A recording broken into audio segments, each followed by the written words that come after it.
안녕하세요. 준보이스입니다. 오늘 하루 잘 보내셨어요? 저도 잘 보냈습니다. 좀 많이 덥긴 한데 그래도 출근해서 열심히 일하고 땀 뻘뻘 흘리면서 집에 와서 좀 씻고 책상 앞에 앉으니까 한결 기분이 좋습니다. 오늘 제가 같이 좀 읽어봤으면 하는 책은 알퐁스 도데의 별이라는 작품입니다. 다들 많이 읽어보셨을 건데요. 단편소설입니다. 저는 단편소설을 좀 좋아합니다. 장편보다는 단편을 좋아하는데요. 잘 쓰여진 단편소설에는 그 짧은 묘사 속에 우리 독자들이 이해할 수 있는 많은 것들이 함축되어 있어요. 그 의미를 곱씹어보는 맛이 있어서 단편소설이 좀 좋은 것 같습니다. 알퐁스 도데가 쓴 단편소설 중에 가장 대표적인 것이 이 별이라는 작품입니다. 뭐 줄거리를 대충 아시겠지만 양치기 목동과 그리고 주인집 아가씨의 설레는 감정의 기운들을 느낄 수 있는 작품인데요. 우리 한국 단편소설에서 비슷한 걸 찾자면 김유정 작가님의 동백꽃이 좀 비슷하다고 할 수 있을까요? 전혀 줄거리는 다른데 약간 첫사랑의 그런 설렘 있잖아요. 동백꽃에도 보면은 그 첫사랑의 감정을 그 되게 해학적이고 토속적인 문체들을 통해서 그렸는데 반대로 이 알퐁스 도데는 마치 하나의 그림을 보는 것처럼 아주 아름다운 풍경 속에서 두 사람의 이야기가 펼쳐집니다. 젊은 시절에 첫사랑을 다들 있으실 건데 그 첫사랑을 잠깐이나마 생각하시면서 함께 읽어봐 주셨으면 좋겠습니다.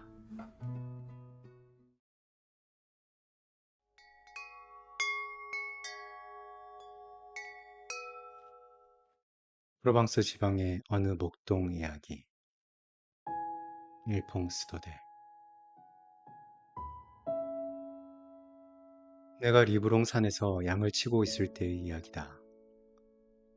산속에서 양을 치고 있노라면 몇 주일 동안 사람이라고는 그림자도 구경하지 못하고 다만 양떼와 사냥개 곰둥이를 벗하며 홀로 목장에 남아 있어야 한다. 눈앞에 보이는 것은 넓게 펼쳐진 초록빛 풀밭과 넓은 하늘, 유유히 흘러가는 흰 구름뿐이다. 들려오는 소리라고는 양의 울음소리와 양의 목에 달린 방울소리, 여기에 언제나 내 곁을 든든히 지켜주는 사냥개의 짖는 소리가 전부다. 이따금 몽두리르 산에서 살고 있는 사람이 약초를 찾아 그곳을 지나가기도 하고 피에몽에서 숯을 굽기 위해 나무를 하러 오는 남자의 가무잡잡한 얼굴이 눈에 띄는 일도 있다. 그들은 오랫동안 외롭게 혼자 살았기 때문에 내가 먼저 말을 걸기 전에는 좀처럼 입을 열지 않는다. 내가 그들에게 산 아래 마을이나 도시에서 무슨 일이 일어나고 있는지를 물어보면 오히려 나에게 무슨 일이 있는지 되물을 정도로 세상 물정에 대해 아무것도 모른다. 그러기에 이곳으로 보름마다 식량을 가져다주는 농장의 꼬마 머슴 미아로나 늙은 노라드 아주머니를 보는 것이 나에게는 유일한 낙이었다.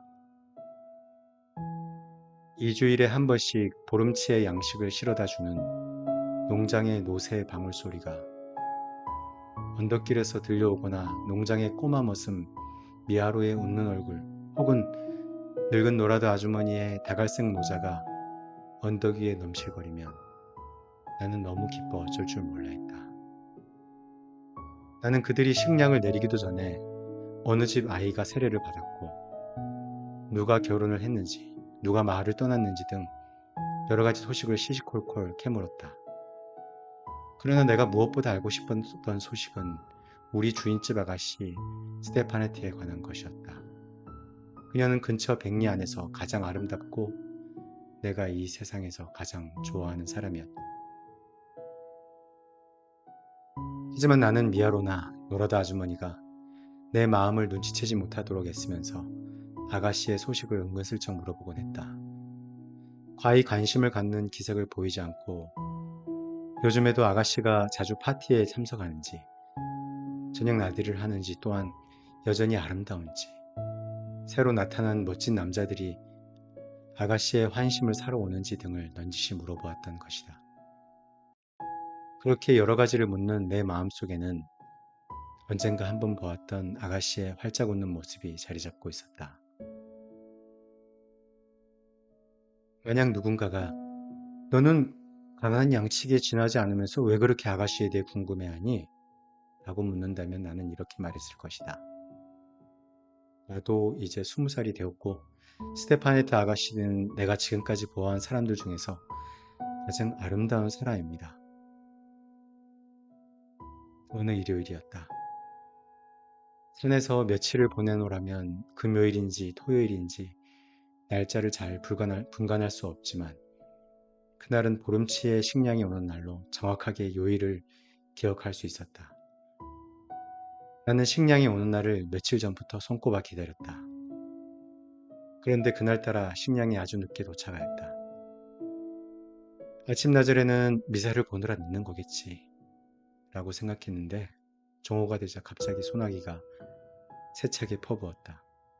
그래서 이번에는 비 때문에 길이 나빠서 노새를 몰고 오느라 시간이 좀 걸릴 거야 라고 초조한 마음을 달랬다. 드디어 3시쯤이 되자 하늘은 유리알처럼 맑아졌다. 비에 젖은 산은 햇빛을 받아 선명하게 빛났다. 정오 무렵에 내가 내린 소나기로 인해 세상은 다시 태어난 듯 눈부시게 반짝이고 있었던 것이다. 그때 나뭇잎에 매달려 있던 물방울이 톡톡 떨어지는 소리와 불어난 시냇물이 즐거운 듯 넘쳐 흐르는 소리에 섞여 노새방울 소리가 들려왔다. 마치 부활절에 여러 종로에서 일제히 울려 퍼지는 종소리처럼 즐겁고 경쾌한 소리였다. 그런데 막상 산둥성이 위로 나타난 사람은 꼬마 미아로도 아니고 그렇다고 늙은 노라도 아주머니도 아니었다. 바로 스테파네트 아가씨였다. 아가씨가 노새 등에 실린 버들고리 사이에 의젓이 올라타고 몸소 나타난 것이었다. 산의 신선한 공기와 아름다운 풍경 속에서 아가씨는 두 볼이 빨갛게 상기돼 있었다. 그때 내 눈에는 마치 아가씨가 숲의 요정처럼 보였다. 아름다운 스테파네트는 노새에서 뛰어내리더니 쉴 새 없이 짓거렸다.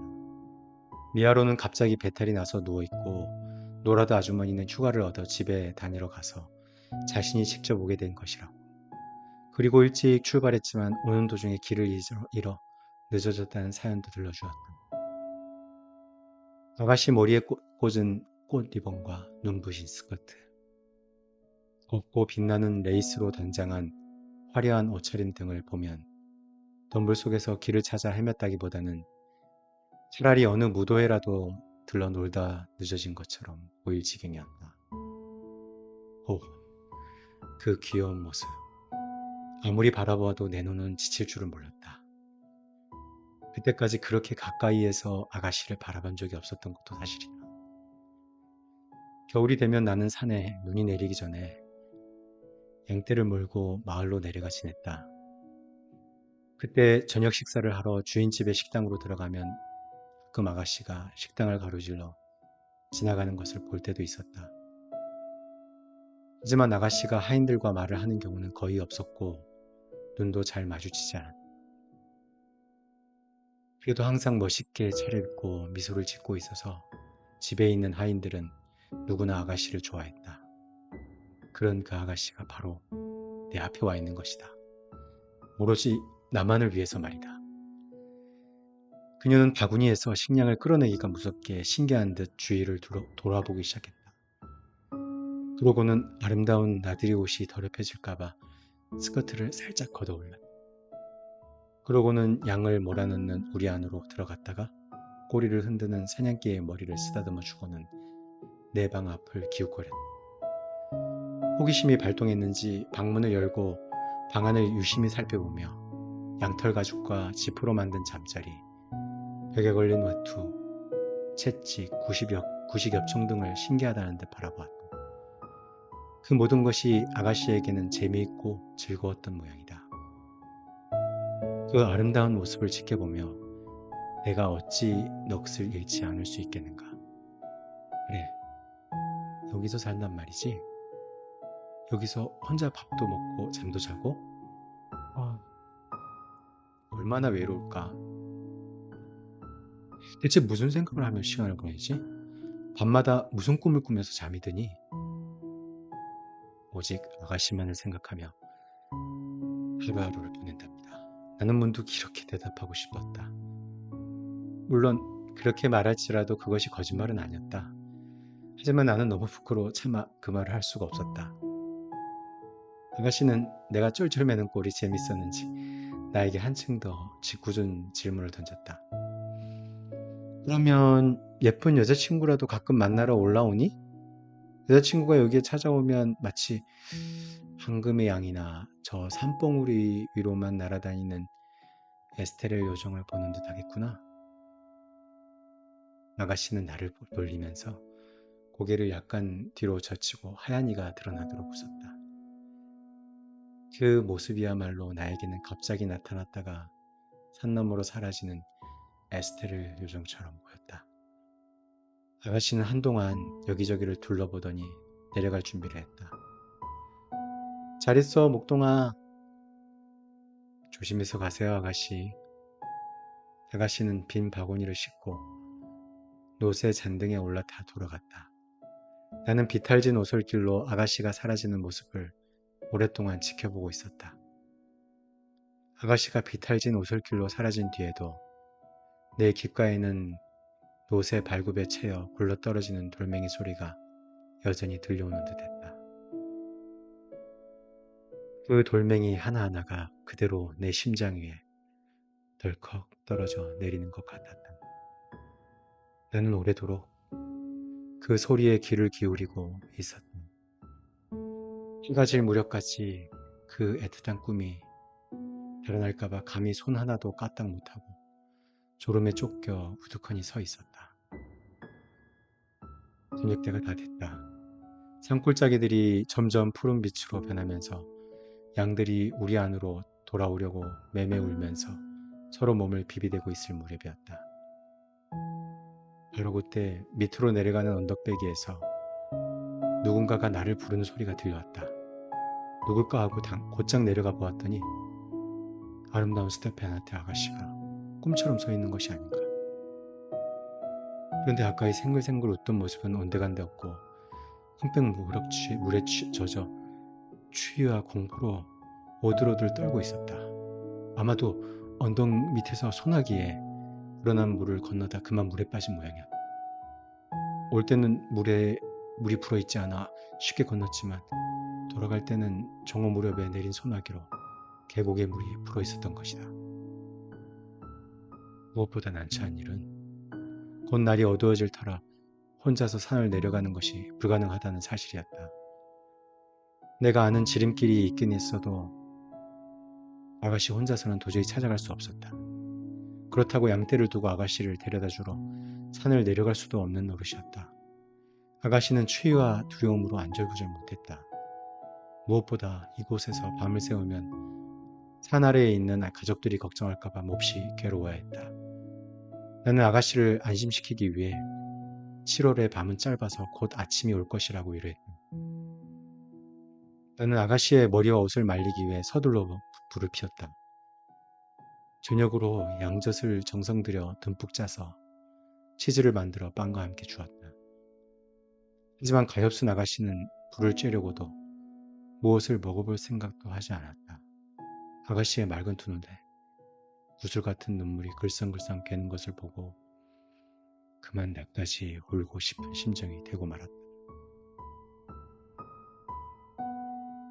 그러는 동안 날은 완전히 저물었고 서쪽 하늘에 옅은 빛이 남아있을 뿐 해는 더 이상 그 자취를 찾아볼 수 없었다. 나는 아가씨를 내 방으로 안내한 다음 새 집 위에 한 번도 써보지 않은 새 모피를 깔아주고 안녕히 주무시라는 인사를 한 다음 밖으로 나왔다. 내 가슴은 아가씨에 대한 열정으로 터질 것 같았으나 조금만큼도 나쁜 생각은 들지 않았다. 아가씨가 목장의 한 구석에 있는 내 방에서 내가 지켜주는 양떼들 곁에서 가장 순결하고 가장 소중한 양처럼 내 보호를 받으며 마음 놓고 쉬고 있다는 생각을 하니 가슴이 벅차올랐다. 나는 이제껏 밤하늘을 바라보며 살아왔다. 그러나 그날 밤에 본 하늘처럼 그토록 깊고 푸르며 별들이 아름답게 보인 적은 없었다. 나를 둘러싸고 있는 산과 내 머리 위에 있는 하늘이 어제의 것과는 사뭇 달라 보였던 것이다. 그때였다. 갑자기 방문이 열리더니 아름다운 스테파네트 아가씨가 나타났다. 아마도 아가씨는 잠을 이룰 수 없었던 모양이다. 양들이 잠자면서 뒤척이는 소리를 내고 간혹 매 하고 우는 소리가 귀에 거슬렸을 수도 있다. 그래서 그렇게 뒤척이느니 차라리 따뜻한 모닥불 곁으로 오는 것이 낫겠다고 생각했는지도 모른다. 아가씨는 내 옆에 앉아 모닥불을 가만히 들여다보았다. 내 얼굴은 쳐다보지도 않고 불 속에 무엇이 타고 있는지 보려는 듯했다. 나는 양털 가죽을 벗어 아가씨의 어깨 위에 걸쳐주고 모닥불을 좀 더 피워놓았다. 우리 두 사람은 아무 말 없이 나란히 앉아 있었다. 밤이 되면 또 다른 세계가 펼쳐진다. 한 번만이 아니어도 모두가 잠든 밤중에 아름다운 별빛 아래서 밤을 새워본 일이 있는 사람이라면 신비로운 세계가 고독과 적막 속에서 눈을 뜬다는 것을 알고 있을 것이다. 샘물은 훨씬 더 맑은 소리로 노래 부르고 못에는 자그마한 불꽃들이 반짝인다. 산의 요정들이 이 산에서 저 산으로 뛰어다니고 나뭇가지나 풀잎이 부쩍 자라는 소리를 비롯하여 낮에는 전혀 들리지 않던 작은 소리도 생생하게 들려오는 것이다. 낮은 생물들의 세상이지만 밤이 오면 그것은 물건들의 세상이 된다. 이러한 밤의 세계에 익숙하지 못한 사람은 무서워할 수도 있다. 모든 것이 내게는 친근한 것과 달리 그러나 그 아가씨는 아스락거리는 소리만 들려와도 깜짝 놀라 내게 바싹 다가앉았다.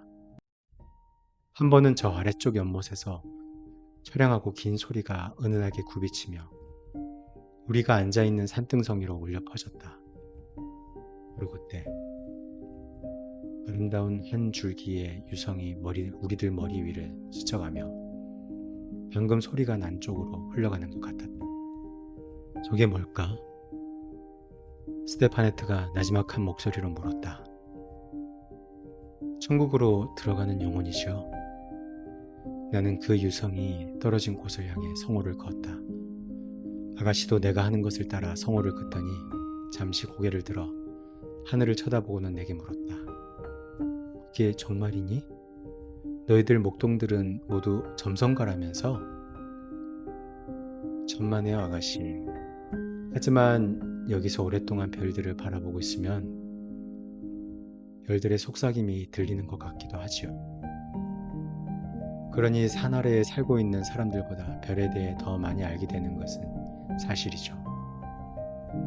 아가씨는 한 손을 턱에 긴 채 금발의 곱슬머리를 양털 가죽위로 늘어뜨리고 하늘을 올려다보고 있었다. 그 천진난만한 모습은 마치 하늘나라에서 온 귀여운 천사 같았다. 어머나, 별들이 참 많네. 정말로 아름답구나. 저렇게 많은 별은 처음 봐. 저 별들의 이름은 뭘까?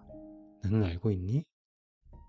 그럼요, 아가씨. 자, 우리들 바로 머리 위에 있는 것이 성 자크의 길, 은하수랍니다. 프랑스에서 곧장 스페인 상공으로 통하죠. 옛날에 용감한 샤를 루마뉴 대왕께서 사라슨을 정복하러 갈 때 갈리스의 성 자크가 대왕께 길을 알려주기 위해 그어놓은 것이랍니다. 좀 더 저쪽으로 멀리 보이는 건 영혼들의 수레, 큰 곰자리예요. 별이 4개가 반짝여 마치 수레처럼 보이지요. 그 앞에 있는 별 셋이 수레를 끄는 3마리 짐승이고 그 3번째 별 바로 곁에 다가붙은 작은 별이 마부별이랍니다. 그 주위에 흩어져 있는 별들은 하느님께서 하늘나라에 드리고 싶어 하지 않는 영혼들이에요. 저편 조금 낮은 쪽에 있는 별은 갈키라고 부르기도 하고 사망성, 오리온이라고 부르기도 한답니다. 우리들 목동에게는 시계부시를 해주는 별이에요. 저 별이 지금 하늘 중간을 지나는 걸 보면 지금이 자정이 지난 시간이라는 것을 알 수 있어요. 좀 더 남쪽으로 내려가면 별들을 흩뿌린 장드밀랑 시리우스 별이 빛나고 있어요. 저 별에 관해서는 목동들 사이에 재미있는 이야기가 전해져 내려오고 있답니다. 어느 날 밤 장드밀랑이 사망성 그리고 병아리장, 북극성과 함께 친구 별의 잔치에 초대를 받았어요. 그때 병아리장이 남들보다 일찍 서둘러 맨 먼저 길을 떠나 윗길로 접어들었죠. 저 위쪽으로 하늘의 한복판을 보세요. 그래서 사망성은 좀 더 아래로 곧장 가로질러 마침내 병아리장을 따라갔어요. 그러나 게으름뱅이 장드밀랑은 늦잠을 자다가 그만 꼴찌가 돼버렸어요. 너무 화가 난 장드밀랑은 친구들이 자는 것을 멈추게 하려고 지팡이를 냈다 던졌어요. 그래서 사망성이 지팡이에 맞게 되었는데 그때부터 사망성을 장드밀랑의 지팡이라고 부른답니다. 그렇지만 뭐니뭐니 해도 세상의 모든 별 중에서 가장 아름다운 별은 바로 우리들의 별입니다. 저 목동의 별 말이에요. 새벽에 양떼를 몰고 나갈 때도 떠 있고 저녁 무렵 양떼를 몰고 목장에 돌아올 때도 한결같이 우리를 비춰줘요. 우리는 그 별을 마그론느라고 부른답니다. 아름다운 마그론느는 깡스방스의 피에르를 쫓아가 7년마다 한 번씩 피에르와 결혼하지요. 어머나, 별들도 결혼을 해? 그럼요, 아가씨. 그리고 결혼이라는 게 어떤 것인지를 이야기해 주려고 할 때 나는 무엇인가? 싸늘하고 보드라운 것이 살며시 내 어깨에 눌리는 감촉을 느꼈다.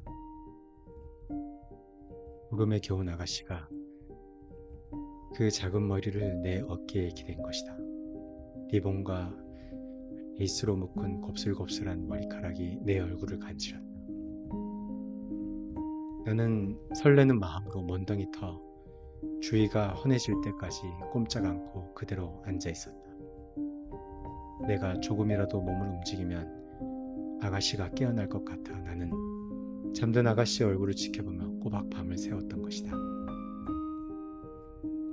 내 마음은 오직 아름다운 것만을 생각하게 해주는 그 맑은 밤하늘의 비호를 받아 어디까지나 성스럽고 순결함을 잃지 않아.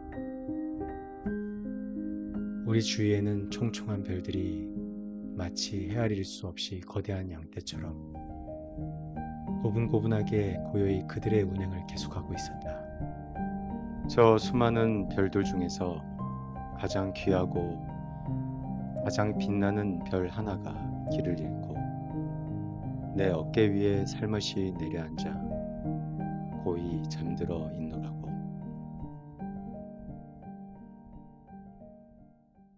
프로방스 지방의 어느 목동 이야기. 일퐁스도데. 내가 리브롱 산에서 양을 치고 있을 때의 이야기다.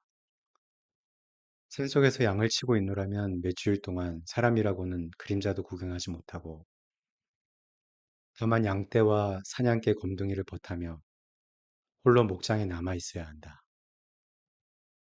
눈앞에 보이는 것은 넓게 펼쳐진 초록빛 풀밭과 넓은 하늘, 유유히 흘러가는 흰 구름뿐이다.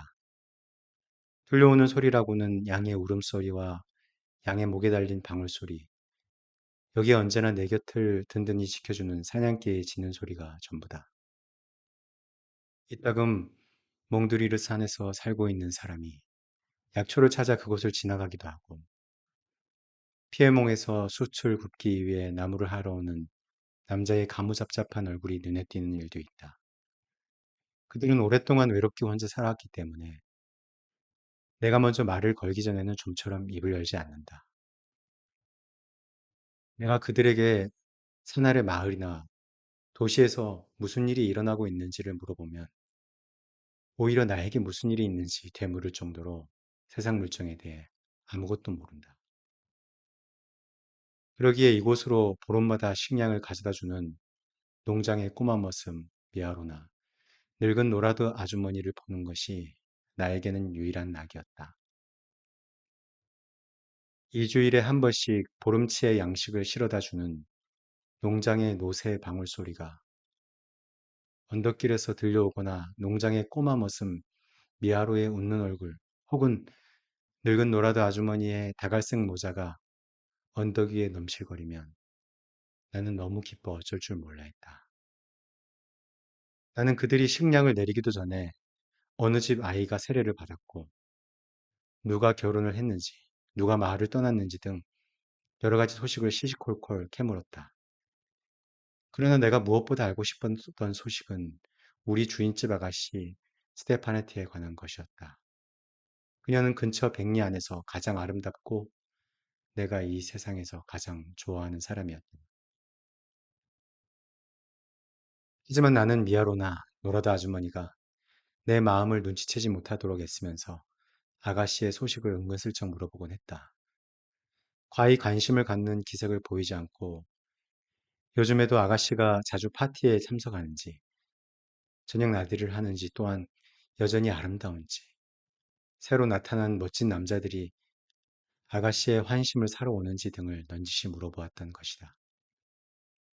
그렇게 여러 가지를 묻는 내 마음속에는 언젠가 한번 보았던 아가씨의 활짝 웃는 모습이 자리 잡고 있었다. 만약 누군가가 너는 가난한 양치기에 지나지 않으면서 왜 그렇게 아가씨에 대해 궁금해하니? 라고 묻는다면 나는 이렇게 말했을 것이다. 나도 이제 20살이 되었고 스테파네트 아가씨는 내가 지금까지 보아한 사람들 중에서 가장 아름다운 사람입니다. 어느 일요일이었다.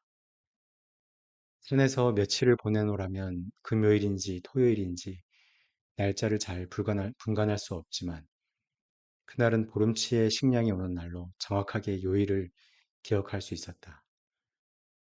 나는 식량이 오는 날을 며칠 전부터 손꼽아 기다렸다. 그런데 그날따라 식량이 아주 늦게 도착하였다. 아침나절에는 미사를 보느라 늦는 거겠지 라고 생각했는데 정오가 되자 갑자기 소나기가 세차게 퍼부었다. 그래서 이번에는 비 때문에 길이 나빠서 노새를 몰고 오느라 시간이 좀 걸릴 거야 라고 초조한 마음을 달랬다. 드디어 3시쯤이 되자 하늘은 유리알처럼 맑아졌다. 비에 젖은 산은 햇빛을 받아 선명하게 빛났다. 정오 무렵에 내가 내린 소나기로 인해 세상은 다시 태어난 듯 눈부시게 반짝이고 있었던 것이다. 그때 나뭇잎에 매달려 있던 물방울이 톡톡 떨어지는 소리와 불어난 시냇물이 즐거운 듯 넘쳐 흐르는 소리에 섞여 노새방울 소리가 들려왔다. 마치 부활절에 여러 종루에서 일제히 울려 퍼지는 종소리처럼 즐겁고 경쾌한 소리였다. 그런데 막상 산둥성이 위로 나타난 사람은 꼬마 미아로도 아니고 그렇다고 늙은 노라도 아주머니도 아니었다. 바로 스테파네트 아가씨였다. 아가씨가 노새등에 실린 버들고리 사이에 의젓이 올라타고 몸소 나타난 것이었다. 산의 신선한 공기와 아름다운 풍경 속에서 아가씨는 두 볼이 빨갛게 상기돼 있었다. 그때 내 눈에는 마치 아가씨가 숲의 요정처럼 보였다. 아름다운 스테파네트는 노새에서 뛰어내리더니 쉴 새 없이 짓거렸다. 미아로는 갑자기 배탈이 나서 누워있고 노라드 아주머니는 휴가를 얻어 집에 다니러 가서 자신이 직접 오게 된 것이라고. 그리고 일찍 출발했지만 오는 도중에 길을 잃어 늦어졌다는 사연도 들려주었다.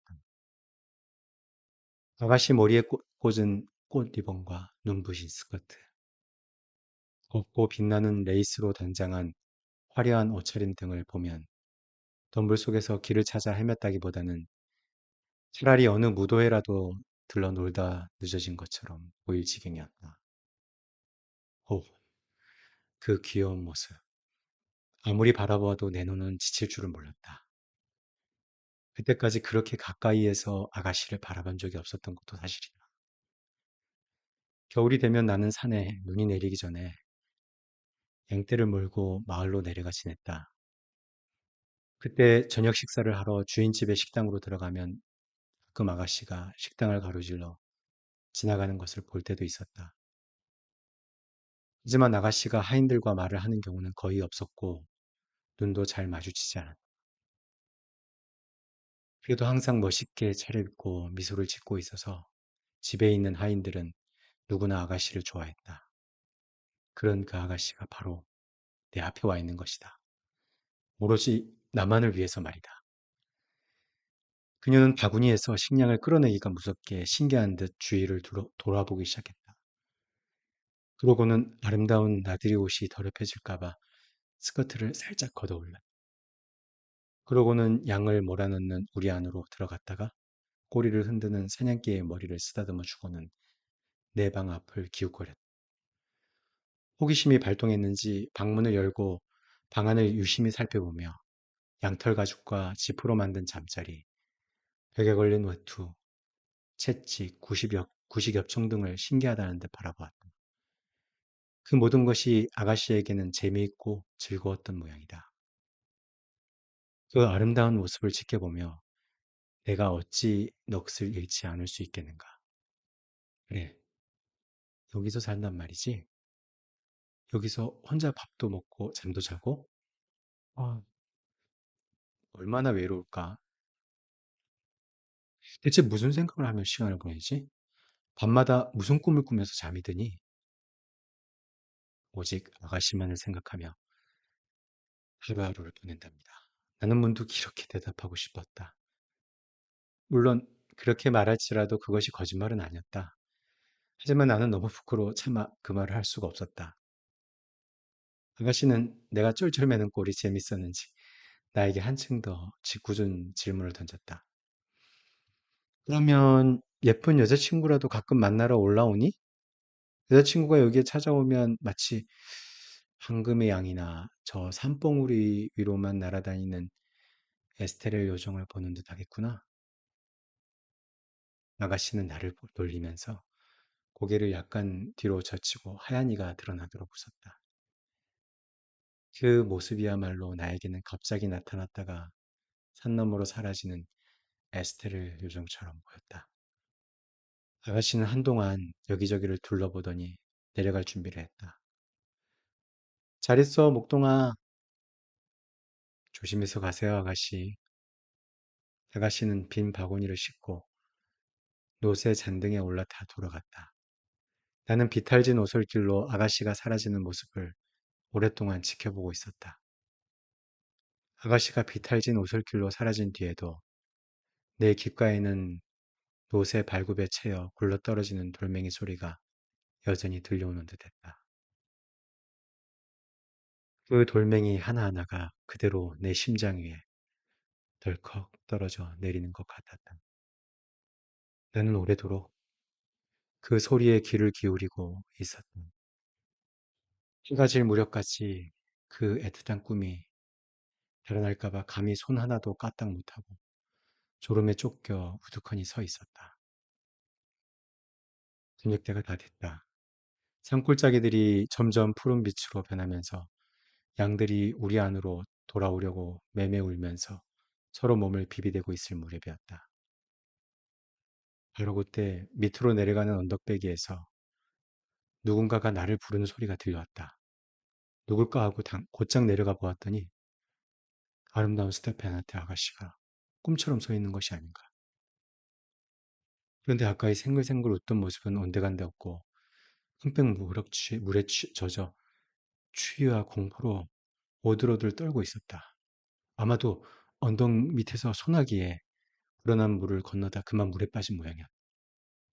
올 때는 물이 불어있지 않아 쉽게 건넜지만 돌아갈 때는 정오 무렵에 내린 소나기로 계곡에 물이 불어있었던 것이다.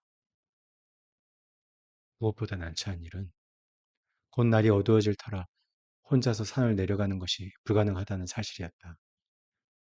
내가 아는 지름길이 있긴 있어도 아가씨 혼자서는 도저히 찾아갈 수 없었다. 그렇다고 양떼를 두고 아가씨를 데려다 주러 산을 내려갈 수도 없는 노릇이었다. 아가씨는 추위와 두려움으로 안절부절 못했다. 무엇보다 이곳에서 밤을 새우면 산 아래에 있는 가족들이 걱정할까봐 몹시 괴로워야 했다. 나는 아가씨를 안심시키기 위해 7월의 밤은 짧아서 곧 아침이 올 것이라고 위로했다. 나는 아가씨의 머리와 옷을 말리기 위해 서둘러 불을 피웠다. 저녁으로 양젓을 정성 들여 듬뿍 짜서 치즈를 만들어 빵과 함께 주었다. 하지만 가엾은 아가씨는 불을 쬐려고도 무엇을 먹어볼 생각도 하지 않았다. 아가씨의 맑은 두 눈에 구슬 같은 눈물이 글썽글썽 괴는 것을 보고 그만 낯다시 울고 싶은 심정이 되고 말았다.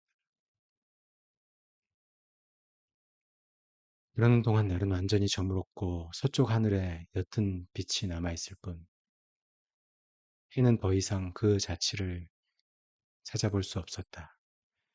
나는 아가씨를 내 방으로 안내한 다음 새 집 위에 한 번도 써보지 않은 새 모피를 깔아주고 안녕히 주무시라는 인사를 한 다음 밖으로 나왔다. 내 가슴은 아가씨에 대한 열정으로 터질 것 같았으나 조금만큼도 나쁜 생각은 들지 않았다. 아가씨가 목장의 한 구석에 있는 내 방에서 내가 지켜주는 양떼들 곁에서 가장 순결하고 가장 소중한 양처럼 내 보호를 받으며 마음 놓고 쉬고 있다는 생각을 하니 가슴이 벅차올랐다. 나는 이제껏 밤하늘을 바라보며 살아왔다. 그러나 그날 밤에 본 하늘처럼 그토록 깊고 푸르며 별들이 아름답게 보인 적은 없었다. 나를 둘러싸고 있는 산과 내 머리 위에 있는 하늘이 어제의 것과는 사뭇 달라 보였던 것이다. 그때였다. 갑자기 방문이 열리더니 아름다운 스테파네트 아가씨가 나타났다. 아마도 아가씨는 잠을 이룰 수 없었던 모양이다. 양들이 잠자면서 뒤척이는 소리를 내고 간혹 매 하고 우는 소리가 귀에 거슬렸을 수도 있다. 그래서 그렇게 뒤척이느니 차라리 따뜻한 모닥불 곁으로 오는 것이 낫겠다고 생각했는지도 모른다.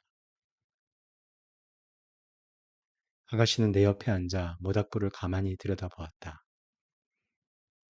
내 얼굴은 쳐다보지도 않고 불 속에 무엇이 타고 있는지 보려는 듯했다. 나는 양털 가죽을 벗어 아가씨의 어깨 위에 걸쳐주고 모닥불을 좀 더 피워 놓았다. 우리 두 사람은 아무 말 없이 나란히 앉아 있었다. 밤이 되면 또 다른 세계가 펼쳐진다. 한 번만이 도 모두가 잠든 밤중에 아름다운 별빛 아래서 밤을 새워본 일이 있는 사람이라면 신비로운 세계가 고독과 적막 속에서 눈을 뜬다는 것을 알고 있을 것이다.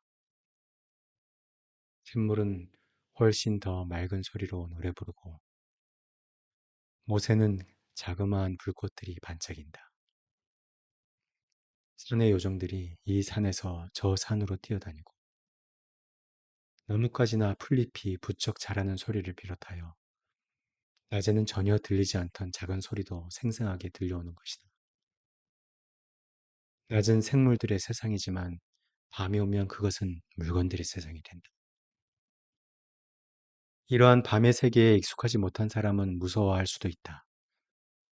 모든 것이 내게는 친근한 것과 달리, 그러나 그 아가씨는 바스락거리는 소리만 들려와도 깜짝 놀라 내게 바싹 다가앉았다. 한 번은 저 아래쪽 연못에서 처량하고 긴 소리가 은은하게 굽이치며 우리가 앉아있는 산등성이로 울려 퍼졌다. 그리고 그때 아름다운 한 줄기의 유성이 우리들 머리 위를 스쳐가며 방금 소리가 난 쪽으로 흘러가는 것 같았다. 저게 뭘까? 스테파네트가 나지막한 목소리로 물었다. 천국으로 들어가는 영혼이시여. 나는 그 유성이 떨어진 곳을 향해 성호를 그었다. 아가씨도 내가 하는 것을 따라 성호를 긋더니 잠시 고개를 들어 하늘을 쳐다보고는 내게 물었다. 그게 정말이니? 너희들 목동들은 모두 점성가라면서? 천만에요, 아가씨. 하지만 여기서 오랫동안 별들을 바라보고 있으면 별들의 속삭임이 들리는 것 같기도 하지요. 그러니 산 아래에 살고 있는 사람들보다 별에 대해 더 많이 알게 되는 것은 사실이죠. 아가씨는 한 손을 턱에 갠 채 금발의 곱슬머리를 양털 가죽위로 늘어뜨리고 하늘을 올려다보고 있었다. 그 천진난만한 모습은 마치 하늘나라에서 온 귀여운 천사 같았다. 어머나, 별들이 참 많네. 정말로 아름답구나. 저렇게 많은 별은 처음 봐. 저 별들의 이름은 뭘까? 너는 알고 있니? 그럼요, 아가씨. 자, 우리들 바로 머리 위에 있는 것이 성 자크의 길, 은하수랍니다. 프랑스에서 곧장 스페인 상공으로 통하죠. 옛날에 용감한 샤를 루마뉴 대왕께서 사라슨을 정복하러 갈 때 갈리스의 성 자크가 대왕께 길을 알려주기 위해 그어놓은 것이랍니다. 좀 더 저쪽으로 멀리 보이는 건 영혼들의 수레, 큰 곰자리예요. 별이 네 개가 반짝여 마치 수레처럼 보이지요. 그 앞에 있는 별 셋이 수레를 끄는 세 마리 짐승이고 그 세 번째 별 바로 곁에 다가붙은 작은 별이 마부별이랍니다. 그 주위에 흩어져 있는 별들은 하느님께서 하늘나라에 드리고 싶어 하지 않는 영혼들이에요. 저편 조금 낮은 쪽에 있는 별은 갈키라고 부르기도 하고 사망성, 오리온이라고 부르기도 한답니다. 우리들 목동에게는 시계구시를 해주는 별이에요. 저 별이 지금 하늘 중간을 지나는 걸 보면 지금이 자정이 지난 시간이라는 것을 알 수 있어요. 좀 더 남쪽으로 내려가면 별들을 흩뿌린 장드밀랑 시리우스 별이 빛나고 있어요. 저 별에 관해서는 목동들 사이에 재미있는 이야기가 전해져 내려오고 있답니다. 어느 날 밤 장드밀랑이 사망성 그리고 병아리장, 북극성과 함께 친구 별의 잔치에 초대를 받았어요. 그때 병아리장이 남들보다 일찍 서둘러 맨 먼저 길을 떠나 윗길로 접어들었죠. 저 위쪽으로 하늘의 한복판을 보세요. 그래서 사망성은 좀 더 아래로 곧장 가로질러 마침내 병아리장을 따라갔어요. 그러나 게으름뱅이 장드밀랑은 늦잠을 자다가 그만 꼴찌가 돼버렸어요. 너무 화가 난 장드밀랑은 친구들이 자는 것을 멈추게 하려고 지팡이를 냈다 던졌어요. 그래서 사망성이 지팡이에 맞게 되었는데 그때부터 사망성을 장드밀랑의 지팡이라고 부른답니다. 그렇지만 뭐니 뭐니 해도 세상의 모든 별 중에서 가장 아름다운 별은 바로 우리들의 별입니다. 저 목동의 별 말이에요. 새벽에 양떼를 몰고 나갈 때도 떠 있고 저녁 무렵 양떼를 몰고 목장에 돌아올 때도 한결같이 우리를 비춰줘요. 우리는 그 별을 마그론느라고 부른답니다. 아름다운 마그론느는 프랑스의 피에르를 쫓아가 7년마다 한 번씩 피에르와 결혼하지요. 어머나, 별들도 결혼을 해? 그럼요, 아가씨. 그리고 결혼이라는 게 어떤 것인지를 이야기해 주려고 할 때 나는 무엇인가? 싸늘하고 보드라운 것이 살며시 내 어깨에 눌리는 감촉을 느꼈다. 구름에 겨운 아가씨가 그 작은 머리를 내 어깨에 기댄 것이다. 리본과 에이스로 묶은 곱슬곱슬한 머리카락이 내 얼굴을 간지렸다. 나는 설레는 마음으로 몬덩이 터 주위가 환해질 때까지 꼼짝 않고 그대로 앉아 있었다. 내가 조금이라도 몸을 움직이면 아가씨가 깨어날 것 같아 나는 잠든 아가씨 얼굴을 지켜보며 꼬박 밤을 새웠던 것이다. 내 마음은 오직 아름다운 것만을 생각하게 해주는 그 맑은 밤하늘의 비호를 받아 어디까지나 성스럽고 순결함을 잃지 않아. 우리 주위에는 총총한 별들이 마치 헤아릴 수 없이 거대한 양떼처럼 고분고분하게 고요히 그들의 운행을 계속하고 있었다.